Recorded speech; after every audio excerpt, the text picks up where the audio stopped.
છોટાઉદેપુર જિલ્લાના નસવાડી તાલુકાના જૂના અને જર્જરિત રસ્તાઓના ડામરના રસ્તાઓનું રિફ્રેશિંગ કરવા માટે વડોદરાની કંપનીને જાન્યુઆરી 2025માં 20 કરોડના કામો કરવાની મંજૂરી મળી ગયા હોવા છતાં આજે પણ આ કામગીરી શરૂ કરવામાં ન આવતા લોકો ભારે હાલાકી ભોગવી રહ્યા છે।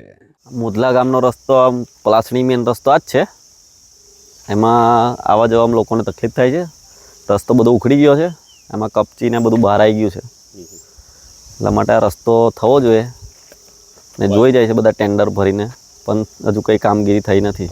બાઇક ચાલકને બહુ તકલીફ થાય છે, રેલાઈને ચાલે છે ગાડી, આગળ ટાયર બધું। કોઈ બનાવ બન્યો? હા, રસ્તામાં પડે છે લોકો, વાગે છે। શું કરવું?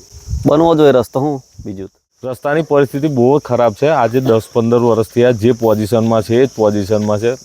જાણવા મળ્યું છે કે આ રસ્તો મંજૂર થઈ ગયેલો છે, પણ હજુ કંઈ કામગીરી થઈ નથી।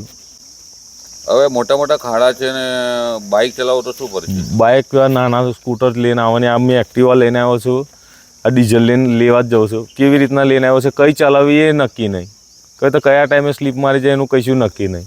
અને આ સાઈડ અને પેલી સાઈડ અમારા મોદલાથી બે સાઈડે જવાના રસ્તા આ જ પરિસ્થિતિ છે।